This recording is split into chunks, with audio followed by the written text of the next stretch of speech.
Jealous, go for main engine start.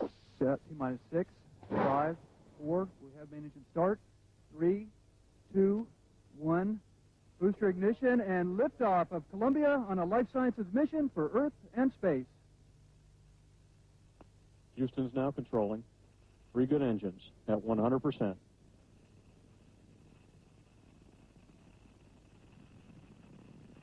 Altitude 115,000 feet, downrange distance 18 nautical miles. Altitude now 222,000 feet, downrange 48 nautical miles.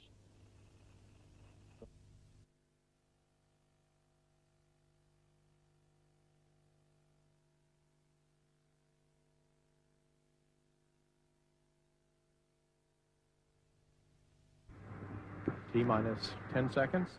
9, 8, 7. Go for main engine start. 3 main engines up and burning. 3, 2, 1, 0, and liftoff of the Space Shuttle Discovery and the Upper Atmosphere Research Satellite, opening a new era studying the Earth's environment from space. Roger, roll, Discovery. Mission Control Houston now controlling the flight of Discovery. Eh bien, ce que je vais vous dire est le résultat de mon analyse en tant que physicien et scientifique et en tenant compte de toutes les données disponibles. En l'occurrence, j'ai commencé mes recherches en supposant qu'il s'agissait de particules de glace et en essayant de vérifier cette version, d'y apporter des preuves. Mais avec tous les éléments que j'ai pu rassembler, je me suis aperçu qu'il s'agissait d'une position intenable. Partant de là, les solutions ne sont pas si nombreuses. Les météores ne changent pas de direction, pas plus que les débris ou que les satellites.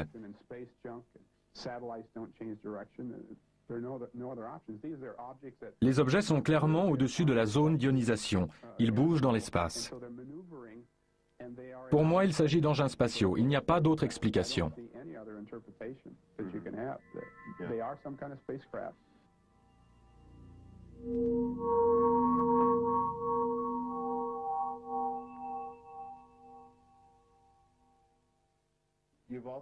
Vous avez, je crois, analysé le film de la mission NASA STS-48.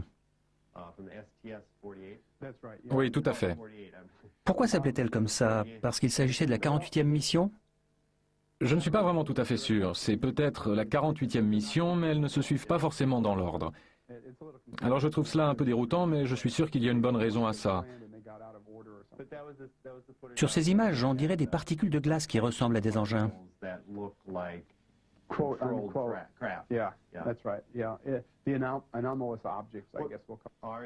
Est-ce qu'il s'agit d'engins contrôlés par une intelligence? Eh bien, ce que je vais vous dire est le résultat de mon analyse en tant que physicien et scientifique et en tenant compte de toutes les données disponibles. En l'occurrence, j'ai commencé mes recherches en supposant qu'il s'agissait de particules de glace et en essayant de vérifier cette version, d'y apporter des preuves. Mais avec tous les éléments que j'ai pu rassembler, je me suis aperçu qu'il s'agissait d'une position intenable. J'ai 4 preuves différentes qui sont pour moi concluantes, qui montrent que ces objets ne sont pas des particules de glace. Et donc je trouve assez dur de défendre cette position quand on va au fond du problème et qu'on analyse les choses scientifiquement et avec des calculs. Bien sûr qu'on peut parler d'un point de vue général et qualitatif de leur aspect. Et peut-être que ce sont des particules de glace. Et on a vu dans le passé des particules de glace et toutes sortes de choses. Mais quand on se met vraiment à aligner des chiffres, moi, je ne peux en aucun cas l'affirmer. Si j'étais un scientifique de la NASA et qu'on me confie cette tâche de prouver que ces objets sont des particules de glace, je serais obligé d'aller trouver mes supérieurs et je dirais « c'est absolument impossible, j'ai échoué, je ne peux pas le faire ». Et les éléments dont je dispose laissent fortement penser que cela ne peut pas être des particules de glace. Et s'il ne s'agit pas de particules de glace, alors quelles sont vos conclusions? Ça ne laisse pas énormément de possibilités. Quelqu'un a dit que ce sont de minuscules poussières. Je crois que Bob Lazar aurait dit, c'est aussi un physicien, il aurait suggéré que ce pourrait être de toutes petites poussières autour de l'objectif. Cette thèse n'est pas acceptable parce que la mise au point était faite sur l'infini. Donc toute poussière serait totalement invisible. Et ça c'est forcément vrai parce qu'à la fin de la séquence, la caméra pivote vers le bas, sur le côté de la soute. Et on voit que c'est complètement flou. Puis la caméra fait le point et tourne vers l'avant. Donc le point était sur l'infini, et l'idée de particules près de la caméra, ça ne marche pas. Cette thèse n'est pas recevable, et tout ça ne laisse pas énormément de possibilités. Des météores ne changent pas de direction, pas plus que les débris ou que les satellites. Ce sont en fait des espèces de vaisseaux spatiaux.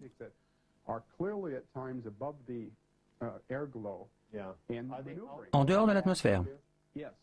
Au-dessus de l'atmosphère. Certains des objets sont des engins, on peut les voir se détacher sur le fond noir. On peut voir la Terre et la zone d'ionisation. On peut voir les engins évoluer dans l'espace. Ce sont des engins extraterrestres. Il n'y a pas d'autre explication. Mais des particules de glace ne pourraient-elles pas être poussées par les fusées de la navette? Des particules de glace, on pourrait en prélever, vous comprenez, elles seraient toutes proches, car elles seraient dans un vide autour de la navette. Mais à ce moment-là, quand les propulseurs se mettent en marche, elles seraient poussées par les gaz d'échappement. Ça, c'est le scénario proposé par 4 scientifiques de la NASA. C'est une explication possible si l'analyse tient. Si elles sont loin de la navette et de l'atmosphère, alors il n'y a absolument aucun moyen de les manœuvrer, à moins qu'il n'y ait une espèce de vaisseau spatial, dirigé soit par quelqu'un de l'intérieur, soit à distance. On ne peut pas le savoir. Mais une fois qu'on a prouvé que ce ne sont pas des particules de glace, il n'y a plus énormément de possibilités. Ce sont forcément des vaisseaux spatiaux. Venons-en maintenant à vos travaux spécifiques sur ces images. D'accord. Récemment, j'ai travaillé sur le vol de la navette et sur cet enregistrement dont vous avez parlé. Nous avons quelque peu évoqué les circonstances. On m'avait transmis une copie des images, mais peut-être qu'un peu plus d'infos sur les circonstances serait utile. Je suis passé à l'émission Sightings, comme je vous l'ai dit. Et après l'émission, j'ai été contacté par des gens dans tout le pays pour des raisons diverses.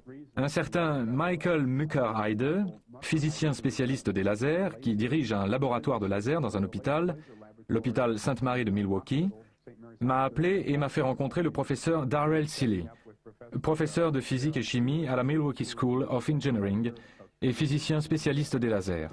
Et lui, à son tour, m'a fait rencontrer un groupe de microbiologie de l'université de Milwaukee, Wisconsin. Vous vous demandez peut-être ce que la microbiologie a à voir avec le film de la navette.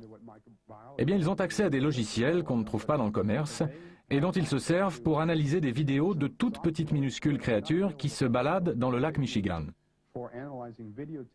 C'est l'idéal pour ces petites particules, parce qu'on peut procéder image par image, avec une grille qu'on pose sur l'écran, de sorte qu'on peut localiser l'objet, cliquer sur la souris et avancer d'un trentième de seconde. On retrouve l'objet, on clique et on peut ainsi suivre la trace de l'objet. Finalement, on obtient des données qui permettent de faire un graphique. Et ensuite, je ne sais pas si vous voulez tous les détails techniques, mais c'est ce que nous avons dû faire. On prend un dérivatif numérique et on obtient un graphique vitesse-temps.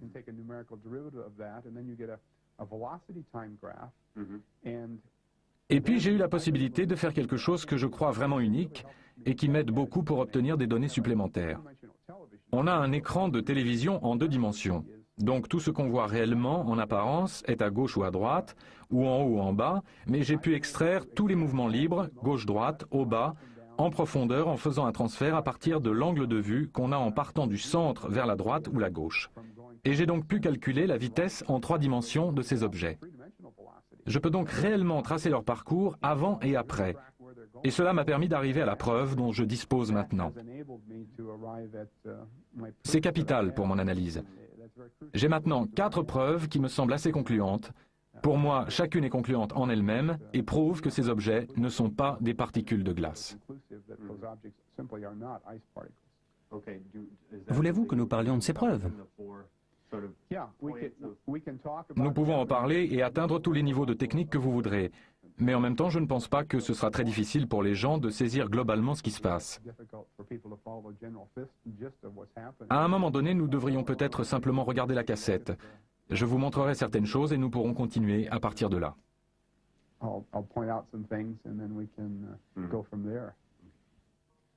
Voilà ce que nous cherchons quand nous regardons simplement la vidéo. Ici, il y a une ligne qui est en fait la zone d'ionisation. On pourrait la confondre avec l'horizon, mais elle est en fait entre 60 et 90 km au-dessus de l'horizon. L'horizon, ce sera une très légère ligne qui apparaît juste à cet endroit. Alors, il y a plusieurs objets qui nous intéressent. Il y en a 2 là en bas qui ne sont pas grand-chose. Ils descendent et j'ai fait une croix à l'endroit où le flash se produit. Celui-ci continue simplement. Celui-ci continue. Celui-là remonte d'un coup et flotte vaguement avant de disparaître. Donc il n'a rien de très significatif pour ce qui nous intéresse. Nous avons un objet lent qui dérive très lentement, puis il y a le flash, et il remonte vers le haut et à gauche. Nous avons un objet rapide qui s'introduit ici dans l'ensemble, et au moment du flash, il réagit en allant vers le haut et à gauche, comme si vous voulez bien laisser votre imagination vagabonder, comme s'il voulait rencontrer celui-là qui remonte. Et ça, c'est bien sûr l'objet qui nous intéresse principalement. Il apparaît au-dessous de l'horizon, de ce côté-ci de la Terre. Donc malheureusement, nous ne pouvons pas le placer sur l'horizon. Et puis il remonte et au flash, il réagit en allant vivement en haut vers la droite, là. 3 secondes plus tard, on voit une traînée qui se déplace à l'endroit où il était. Une deuxième traînée peu après, qui se déplace dans la région où était l'objet lent et l'objet rapide. Et puis ceci, que j'appelle le deuxième objet, se déplace lentement vers le haut pendant un bon moment lors du flash, puis réagit en allant vers le haut et à droite. C'est donc à tout cela qu'il faudra faire attention quand nous regarderons la cassette. Okay, ready? Yeah. All right.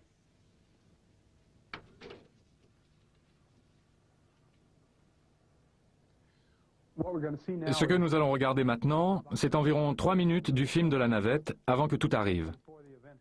De façon à bien sentir comment les choses vont se passer. Vous allez voir des choses, des images magnifiques, de belles lumières.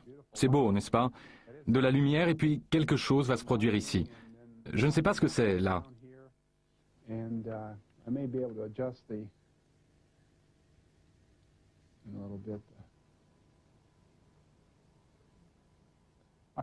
Voilà approximativement la zone où tout s'est déroulé.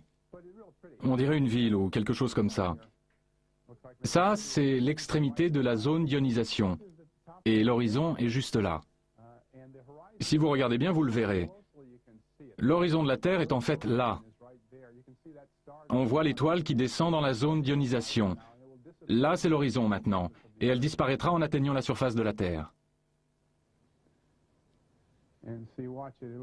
Et vous voyez le flash. Nous allons regarder les événements comme ils se produisent, puis nous regarderons encore 1 minute, et ensuite la caméra fera un panoramique vers le bas. Nous verrons le côté de la navette, puis elle zoomera vers l'avant. C'est comme ça que j'ai pu localiser la caméra, savoir quelle caméra était en service. Là, nous avons un peu de son.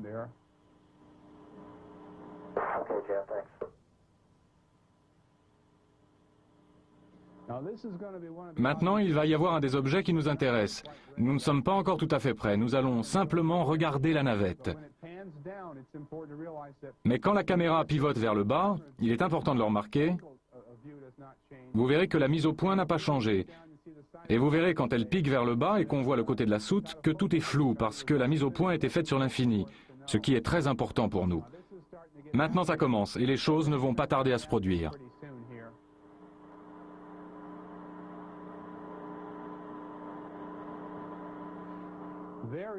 Voilà l'objet numéro 2 qui remonte et qui passe comme ça. Ça, c'est quelque chose que nous devons observer. Il surgit un peu plus tôt. Il y a encore un drôle d'objet là en bas. Mais vous remarquerez que celui-là ne fait que grimper doucement, ici. Et vous en verrez quelques autres qui dérivent là-bas.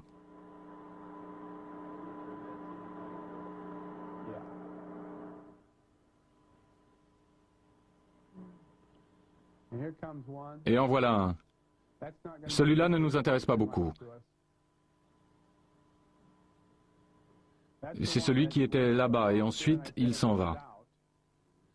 Mais voilà de nouveau l'objet numéro 2, vous voyez? Et voilà l'objet lent, celui que j'ai appelé lent. Et regardez celui-là qui s'en va. Voilà un des deux qui descendait comme ça. Nous n'allons pas tarder à voir apparaître l'objet principal. Le voilà, il est juste là. Il va aller là-bas, il y aura un flash, et il va repartir vers la droite. Il arrive. Ils viennent là, vous allez avoir un flash. Surveillez bien le flash. Il y a le flash, et le voilà qui part. Et voilà la traînée. Et voilà la deuxième traînée, un peu difficile à saisir. On ne l'a pas très bien vu. Voilà l'objet numéro 2. Ce n'est pas très facile de les observer tous en même temps. L'objet rapide, celui-là, je ne l'ai même pas regardé. Mais il est entré, il a traversé. Voilà le lent. Lui aussi, il monte comme ça. Et en voilà encore quelques-uns dont j'ai parlé, qui sont un peu trop rapprochés là pour qu'on puisse les analyser. Et dans à peu près 65 secondes, la caméra va pivoter et je vous indiquerai comment ça se passe au moment où nous le verrons.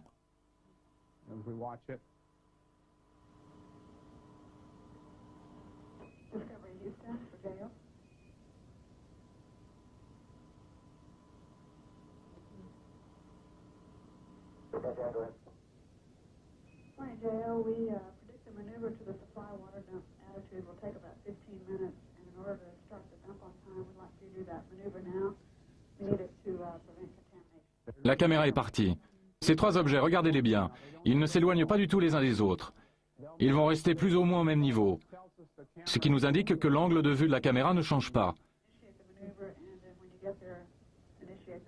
Et ils remontent tout en haut là, en restant toujours à la même distance les uns des autres. Les drôles de bestioles. On va en apercevoir encore un là, et puis on verra la soute. Notez bien qu'elle est floue. C'est important, parce que ça veut dire que ça ne pouvait pas être des poussières. Pour l'instant, c'est flou, et après, ils vont faire la mise au point. Voilà, ça devient net. Donc, des petites poussières devant la caméra, ça ne marche pas. Maintenant, on va avoir un panoramique, et vous remarquerez que l'angle de vue ne change pas du tout. Il va y avoir le panoramique et vous verrez l'avant de la navette. C'est comme ça que j'ai pu déterminer l'emplacement de la caméra. Et j'ai pu également calculer l'angle.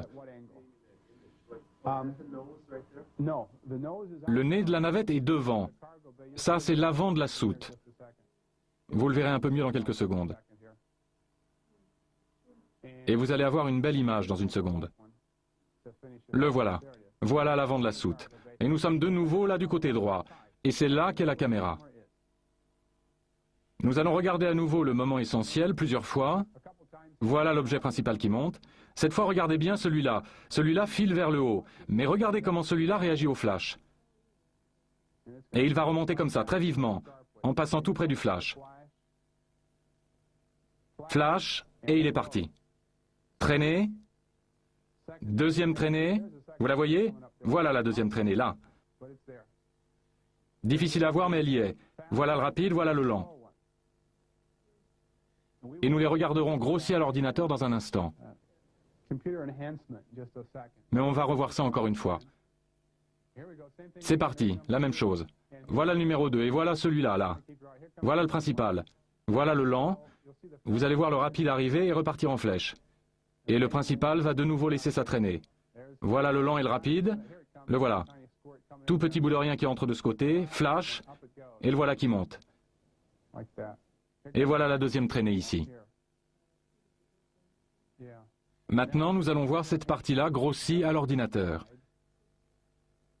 Et nous allons remarquer des particularités assez curieuses. Les bips du côté droit. Il y a des bips continus ou bien des impulsions lumineuses. Ça, c'est l'objet lent. Et voilà le rapide.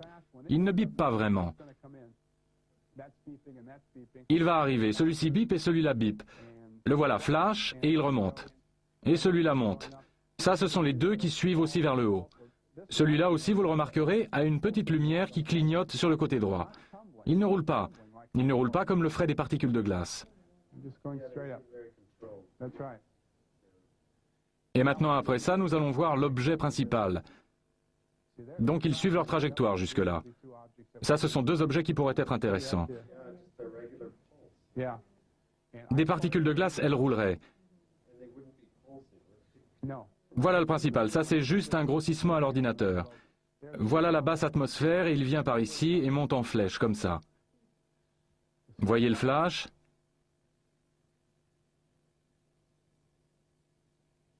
Il part et il sort. Voilà la traînée. Ça traverse là et ça sort clairement là.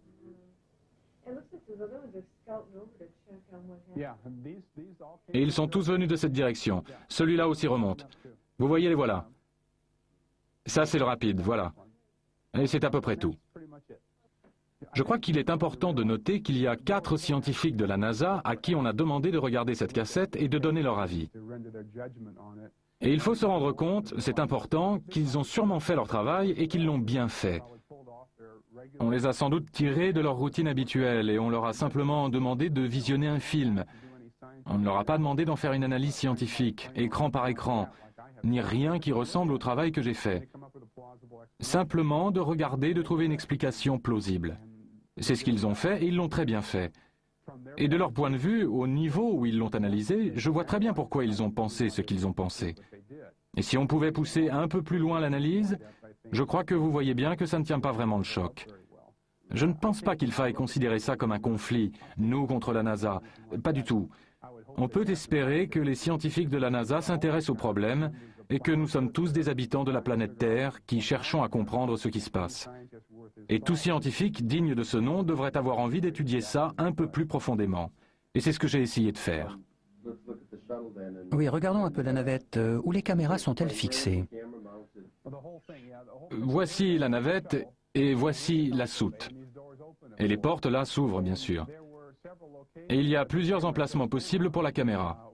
Une possibilité, c'est le centre de la navette, ici. Une autre serait sur le bras qui se déplie. Et ça pouvait être aussi à l'avant. Mais il y en a aussi une à l'arrière, et c'est celle-là dont il s'agit. Elle était environ là, sur ce côté de l'arrière, et elle était dirigée plus ou moins dans cette direction. Dirigée vers le haut, comme ça. Donc si ça, c'est le point mort, et que l'objet qu'on voit dans le film est là, alors si ce sont des particules de glace, ça veut dire qu'elles volent plus ou moins quelque part par là. Si ce sont des particules de glace. Et celle qu'on voit sur la droite serait un peu plus par là. Mais globalement, la zone concernée se trouve en haut de ce côté de la navette, en allant par là.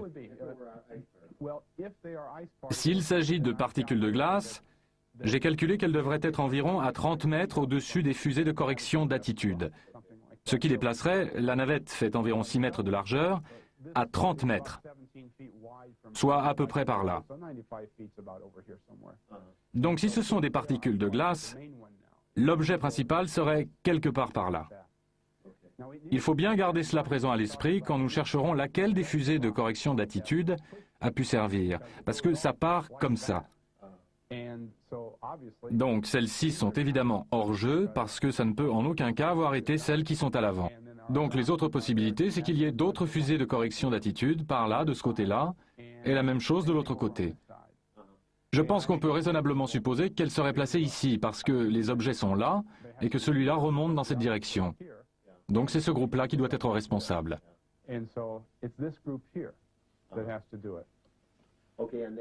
Les fusées vont toutes dans la même direction. Elles semblent toutes situées à l'arrière. Ces trois-là montent comme ça. D'autres vont au-dessus, d'autres en arrière et d'autres en bas. Il y a deux sortes de fusées de correction d'attitude sur une navette. Il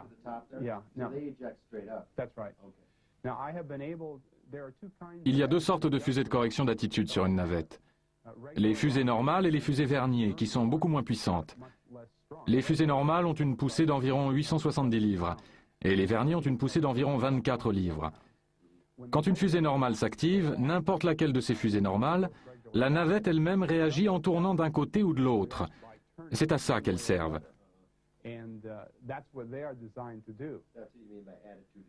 C'est ça, à corriger l'attitude. Maintenant, mettons tout cela de côté pour l'instant pour nous expliquer un peu plus en détail. Les fusées sont faites pour que la navette fasse ceci, ou ceci, ou ceci, selon qu'on tire celle-là ou une autre, pour modifier la position ou l'orientation dans l'espace. Alors j'ai des chiffres que m'a fournis James Oberg sur le degré de rotation ou l'accélération angulaire que produit chaque fusée de correction d'attitude.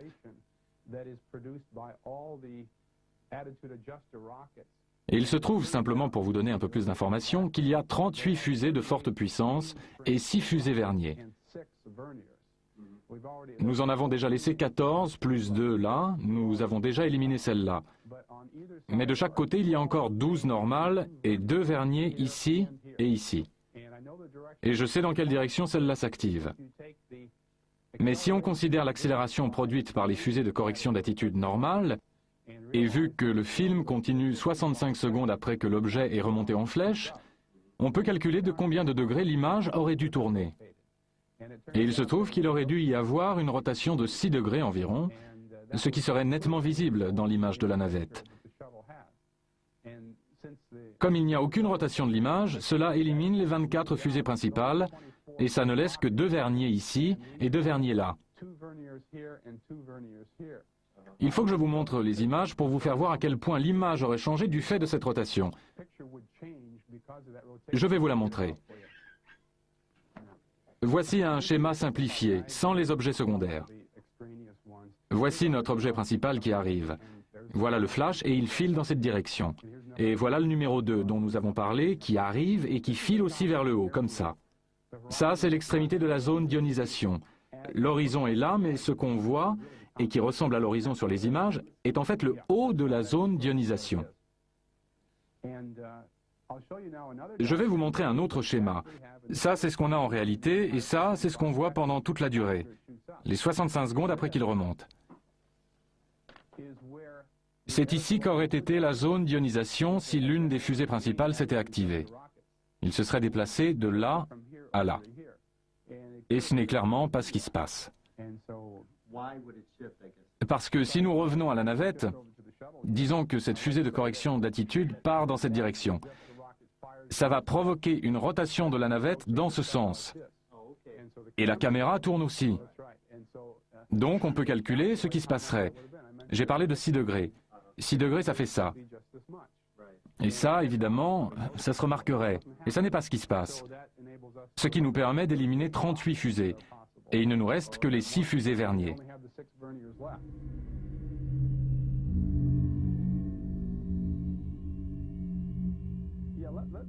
Laissez-moi vous expliquer un peu comment on peut obtenir les 3 composantes de la vitesse, gauche, droite, haut, bas et profondeur, à partir d'un écran de télévision plat.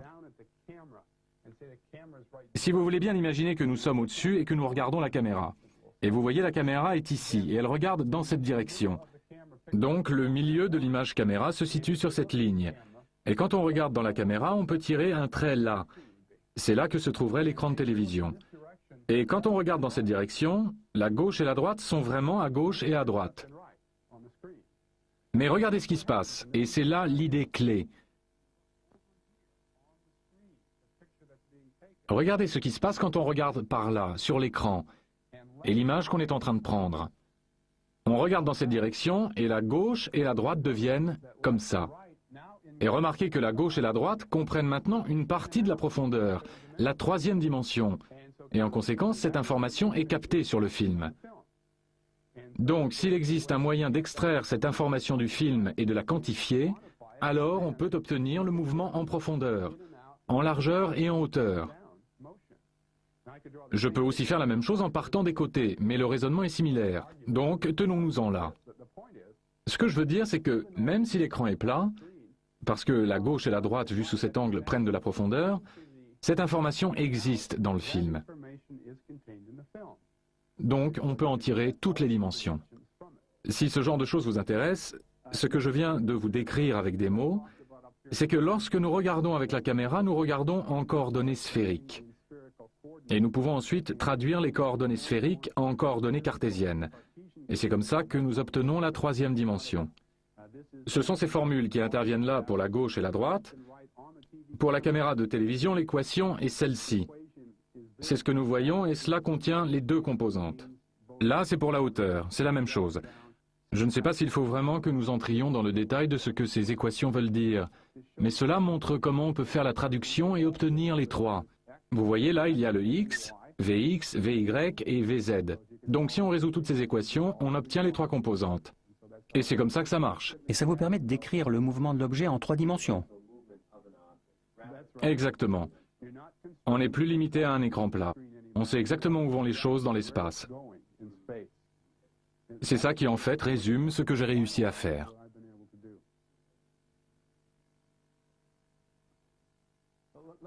Je voudrais vous montrer quelques graphiques que j'ai faits une fois que j'ai obtenu ces données par les gens qui étudiaient cadre par cadre la position de l'objet principal. J'ai fait un graphique des positions gauche et droite de l'objet principal en fonction du temps, et voici ce que j'ai obtenu. Ceci est un graphique à grande échelle de ce que je vous montrerai en gros plan dans un instant. Mais il y a plusieurs caractéristiques que nous pouvons remarquer ici, et que nous verrons de plus près dans une minute. Vous voyez cette toute petite queue ici, ça ne ressemble pas à grand-chose, mais quand on s'approche et qu'on commence à la voir, c'est assez prononcé pour être significatif. Mais le fait que ceci descende et aille vers la droite signifie que l'objet principal sur l'écran se déplace vers votre gauche, comme vous l'avez vu dans la vidéo. Et si ceci va en haut et à droite, ça veut dire que cela fait marche arrière et que cela repart en arrière et sur la droite sur l'écran. Et si nous voulons croire que cette chose est une particule de glace, si nous regardons ce graphique, nous sommes face à un très gros problème. Ce que fait l'objet sur cette ligne ne monte ni ne descend, ce qui veut dire qu'il s'est arrêté net sur sa trajectoire et qu'il s'est arrêté pendant une bonne demi-seconde. On peut se poser la question de savoir quand le flash a eu lieu. Quelque part par là, bien sûr. Donc, si on a le scénario flash, puis les gaz d'échappement, et puis la particule de glace qui se déplace, alors il faut nécessairement une séquence en 3 temps. Il faut qu'il y ait d'abord le flash, puis un certain laps de temps, et puis l'objet doit soit s'arrêter, soit accélérer dans la direction opposée. Il ne peut pas s'arrêter avant le flash. D'accord? Vous dites qu'il s'arrête net. Il s'arrête net dans l'espace pendant une demi-seconde. Et s'il n'y a pas d'explication rationnelle pour cela, un engin ne pourrait-il pas faire cela? Oui, si c'est un vaisseau spatial, il pourrait bien sûr actionner les freins. Mais si c'est une particule de glace, on a un vrai problème. Regardons d'un peu plus près. J'ai marqué là l'endroit où le flash se produit. Et il y a aussi un flash avant qui est un peu dur à voir sur le film original quand on le regarde simplement. Mais les gens de Milwaukee l'ont tiré pour moi. Il y a eu un minuscule flash avant et ensuite le flash lui-même. Et les deux n'ont pas la même durée. Ce sont des données brutes, pas du tout traitées. Voilà l'arrêt, juste là. Le flash d'avant a eu lieu en fait au moment où l'objet bouge vers la gauche. Alors on se demande à quoi rime cette thèse des particules de glace si le pré-flash a arrêté l'objet et qu'il est resté planté là. Donc c'est une fusée qui fait un flash et qui l'arrête. Et après on a le vrai flash qui va ensuite le pousser. Eh bien, premièrement, ce serait une coïncidence extraordinaire que le pré-flash le pousse juste assez pour l'arrêter. Ça pourrait peut-être le ralentir ou le pousser dans l'autre sens, mais si cela se produisait, ce serait vraiment une coïncidence extraordinaire. Mais de plus, en utilisant l'analyse que je vous ai expliquée auparavant, en extrayant les 3 composantes de vitesse, j'ai trouvé dans quelle direction l'objet allait avant le flash.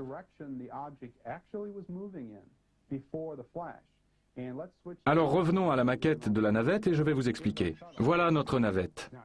Maintenant, dites-moi comment ça pourrait marcher. Si c'est une particule de glace, elle est quelque part par là.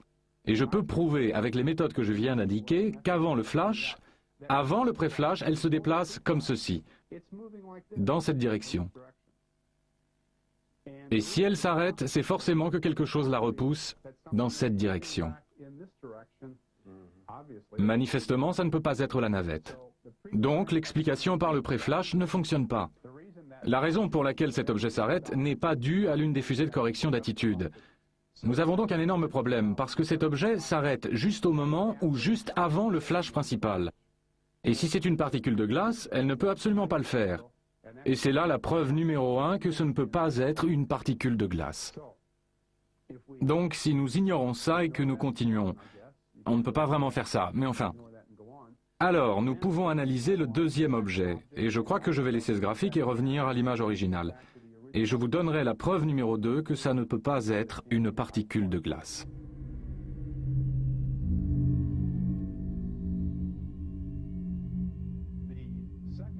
La deuxième preuve est sans doute le mieux illustrée par une analogie.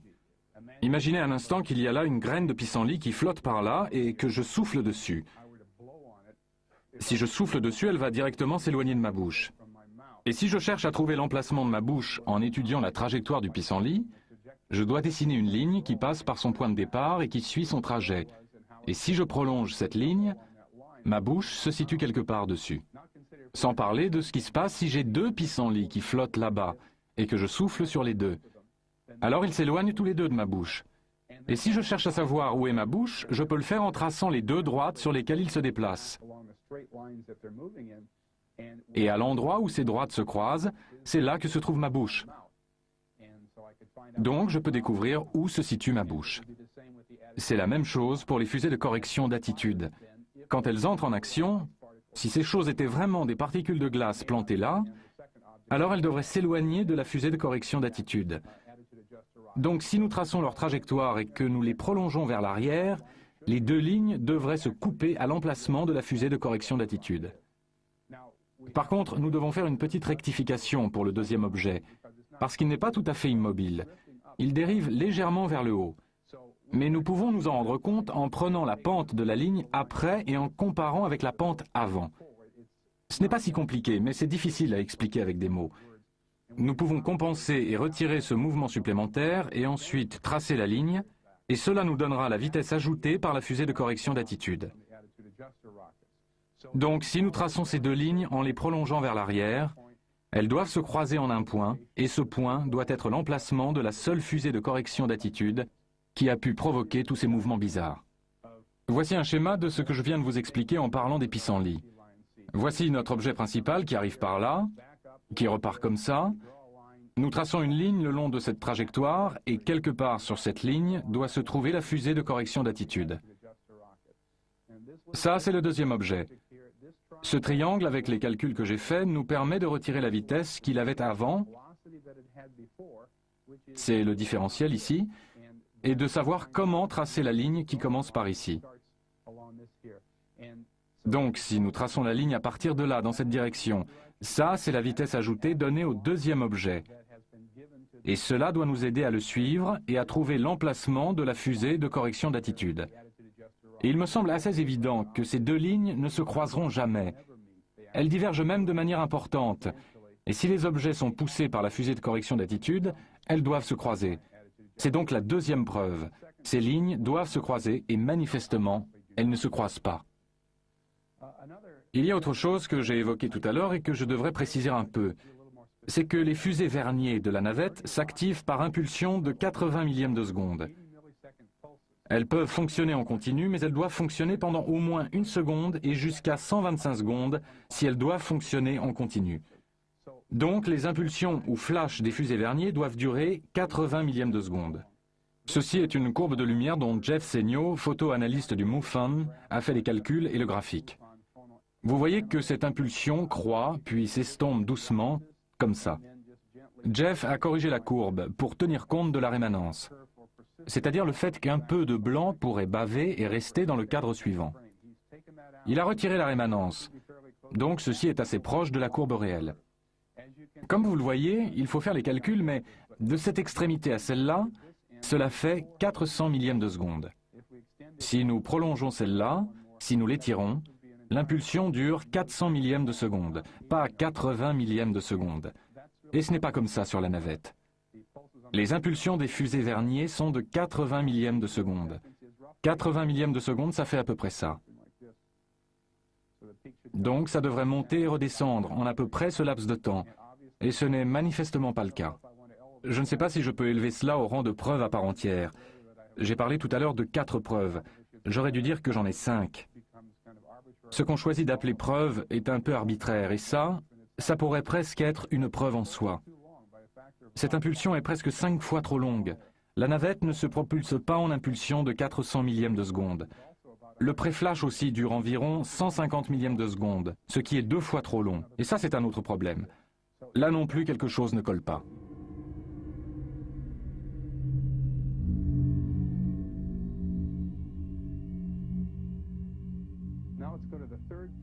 Venons-en à la troisième preuve, partant du principe que l'objet est une particule de glace.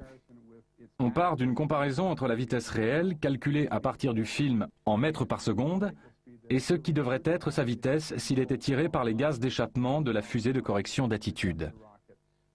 Cela implique ce qu'on appelle la force de traînée, et ça fonctionne à peu près comme ça. On prend un objet posé là, et puis il y a l'échappement. Supposons que l'objet est très gros et ne va même pas réagir. Alors l'échappement se produit et passe de part et d'autre et l'objet ne bouge pas du tout. Le temps que l'objet met à ressentir l'échappement, c'est le temps qu'il faut au gaz d'échappement pour le dépasser. Mais si l'objet est à peine plus petit et que l'échappement est un tout petit peu plus fort, alors en l'atteignant, l'objet va l'entraîner un peu avec lui. Et alors il faudra un peu plus de temps pour que les gaz d'échappement passent. Et ceci continue avec la vitesse constante. Donc l'objet sera tiré et précipité par les gaz d'échappement, tandis que les gaz d'échappement passent. Maintenant, on peut calculer en théorie. Faire le rapport entre le temps pendant lequel l'objet est dans les gaz d'échappement et le temps qu'il faudrait aux gaz d'échappement pour dépasser un objet qui ne bouge pas. On prend ce rapport et avec ce rapport, on peut calculer quelle doit être la vitesse de l'objet par rapport aux gaz d'échappement quand ils finissent par le dépasser.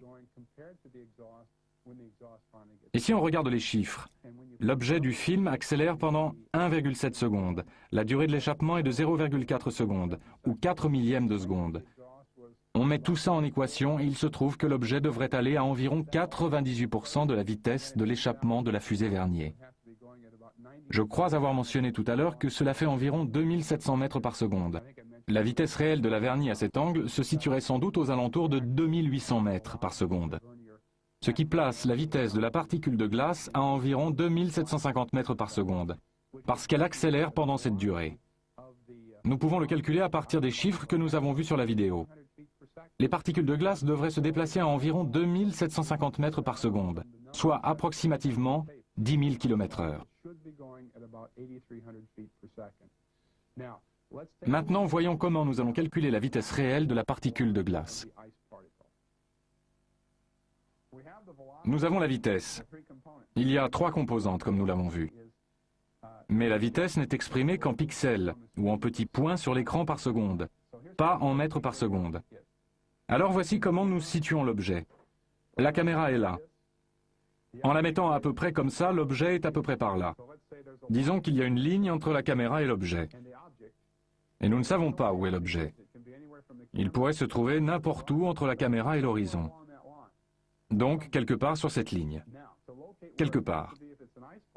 Alors, pour déterminer l'endroit où il doit être, s'il s'agit d'une particule de glace, on prend la direction de la vitesse qu'on a trouvée et on vise à partir de la fusée de correction d'attitude, parce que si c'est la fusée qui pousse l'objet, elle doit bien le pousser dans la direction où il va. Voici donc la deuxième ligne. Il y a une ligne là et une ligne là. L'objet se trouve là où les lignes se croisent, ou se croisent presque. C'est comme ça que j'ai découvert où l'objet doit être si c'est une particule de glace. Et il est à peu près juste là, quelque part. Et donc c'est là qu'il est. Une fois qu'on l'a placé là, on peut traduire les pixels par seconde, en mètres par seconde, et savoir réellement à quelle vitesse il va. Alors il y a 2 manières de calculer la vitesse réelle de l'échappement de la fusée. Premièrement, nous savons que l'objet commence à être poussé ou à accélérer à un moment donné. Nous savons quand le flash a lieu. C'est un intervalle de temps. Nous connaissons maintenant la distance entre la fusée et le point. Donc voilà la distance. Comment calcule-t-on la vitesse? On divise la distance par le temps. Si vous parcourez 160 km en 2 heures, quelle est votre vitesse moyenne? C'est 100 divisé par 2, soit 80 km par heure.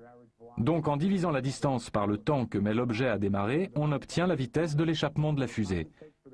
Donc, sachant à quel endroit ces lignes se croisent, nous pouvons entrer les chiffres. Et lorsque j'ai fait ça, j'ai trouvé que la vitesse de l'objet, si c'est une particule de glace, calculée à partir des données du film, devrait être d'environ 1,50 m par seconde. Et nous venons de voir qu'en fait, elle devrait être de 2800 mètres par seconde. Et ces chiffres sont tellement éloignés qu'ils ne sont même pas comparables, de 1,50 m à 2800 mètres. Donc nous avons là, je pense, une preuve très solide que l'objet en question, l'objet principal, ne peut pas être une particule de glace. C'est simplement une question d'ordre de grandeur. Il ne va pas assez vite. Et voilà notre 3e preuve.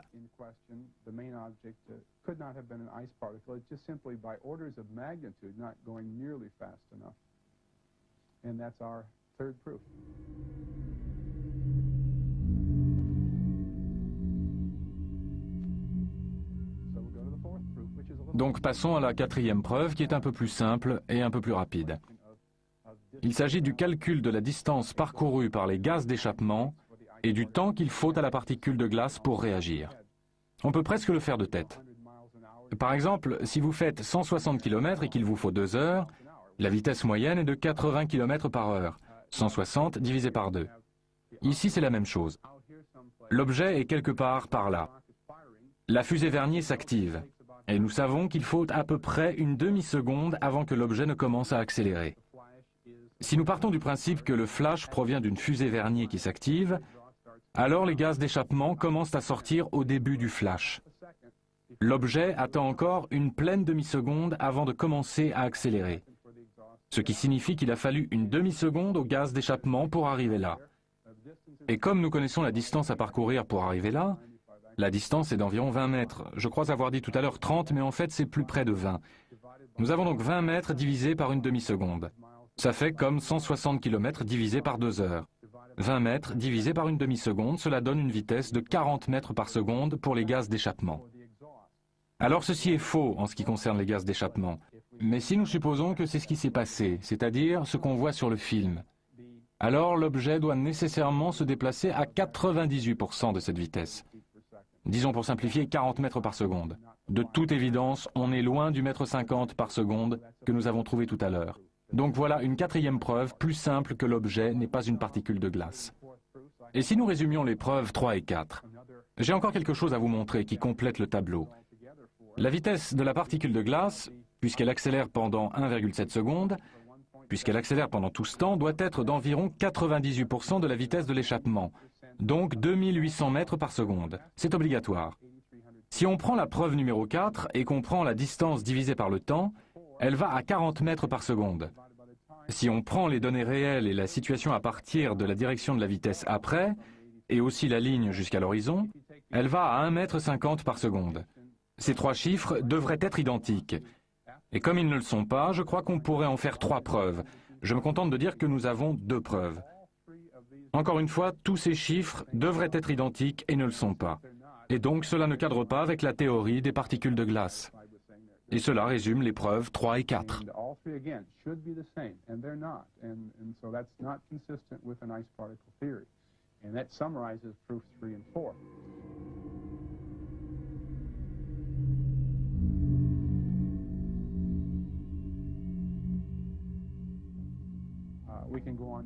Nous pouvons maintenant passer à la preuve numéro 5. Et je suppose que nous pouvons l'appeler ainsi. J'ai parlé tout à l'heure de 4 preuves, et que ce qu'on appelle une preuve est parfois un peu arbitraire. Mais nous pouvons probablement en faire une preuve à part entière. Si nous disons, d'accord, le mètre 50 par seconde, ça ne marche pas.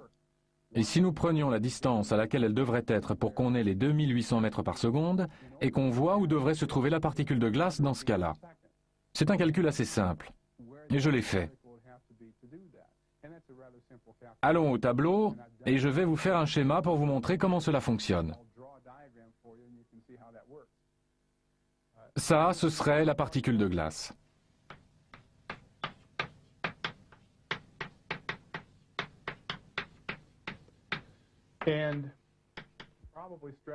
Permettez-moi de la mettre entre guillemets. La navette se trouverait alors là.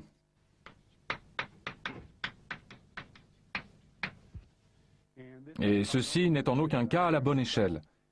À cette échelle, la navette serait un point inimaginablement petit. Nous regardons d'en haut, au cas où vous ne pourriez pas le voir avec ça. En tout cas, au bout du compte, si nous plaçons la particule de glace là où elle devrait se trouver pour avoir une vitesse de 2800 mètres par seconde, cela fait un peu plus de 35 km.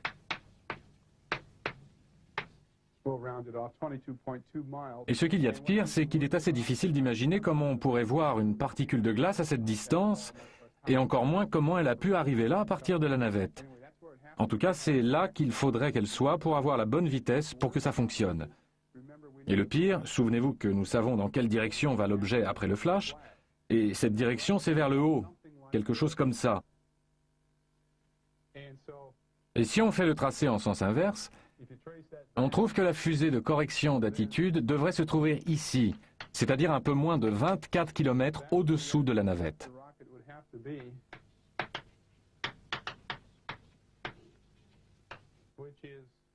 Donc, pour la pousser dans la bonne direction, si elle est là où elle doit être pour avoir la bonne vitesse, il faudrait que la fusée de correction d'attitude soit tout en bas, là. Je considère ça comme une 5e preuve. Là encore, rien ne colle. En fait, je crois que nous devrions résumer toutes les preuves et voir comment tout ça s'organise. Donc, il se passe là quelque chose d'assez incroyable. Et une chose dont je n'ai pas encore parlé, parce que je me suis efforcé d'expliquer les choses en termes de particules de glace, c'est que, nous l'avons vu tout à l'heure dans la vidéo, en visionnant la cassette, il y a 2 traînées qui traversent là. Comme par hasard, après que la particule principale s'éloigne en accélérant, il y a une traînée qui vient par là. Qu'est-ce que c'est? et il y a une autre traînée qui vient là à droite, là où se trouvaient d'autres particules au moment où elles ont accéléré. Et le fait qu'il y ait eu deux flashs, un pré-flash et un flash, forme une sorte de coïncidence avec ces deux traînées. Et donc je ne dis pas vraiment ce qu'elles sont, je n'ai aucune preuve indiquant ce qu'elles sont. Mais une interprétation possible est certainement que ce sont des missiles. C'est ce que certaines personnes ont dit. Mais peut-il s'agir vraiment de missiles, des missiles en dehors de l'atmosphère? Oui. Oui, certains ont suggéré que ce seraient des lasers. Ça ne peut pas être des lasers. Les lasers vont immédiatement d'un point à un autre. Donc on pourrait donner des interprétations intéressantes. Would a rocket appear like that, though? Well, it would have a contrail, I think. It could So have a that's probably contrail. what's being seen, not the rocket itself, Yeah, but the, that's right. Yeah, if that's the case. sure, that's right. So there are interesting interpretations that you can have. So there's no other Il n'y a pas d'autre explication possible pour les traînées? Vous savez, je ne peux pas affirmer cela de façon définitive. Savez-vous si les spécialistes de la NASA ont commenté ce point?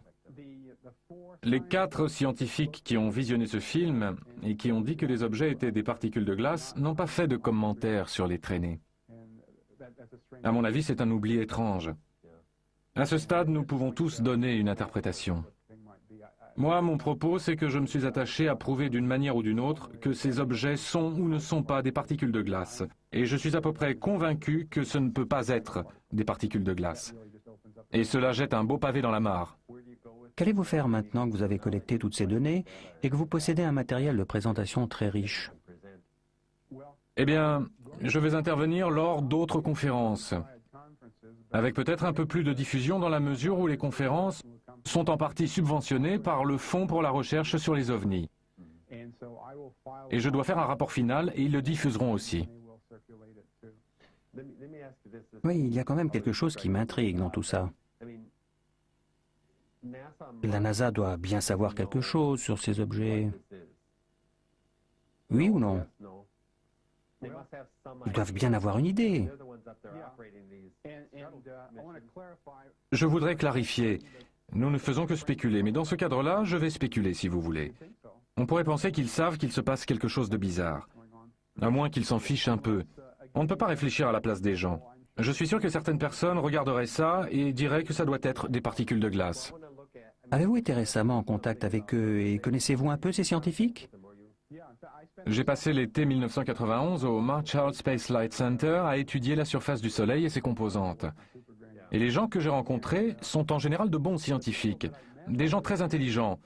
Ils rentrent chez eux le soir et ils regardent la télévision, je ne sais quoi, et pour la plupart, ils ne s'intéressent que de très loin aux ovnis.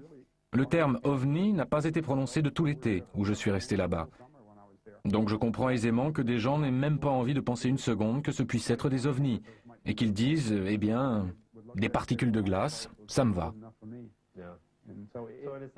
Donc, si je comprends bien, pour vous, l'attitude de la NASA est plus proche de celle de l'opinion publique que de celle du gouvernement.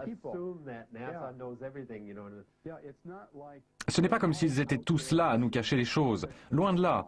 Ils sont comme nous. Ils regardent et si ça se trouve, ils se posent des questions aussi.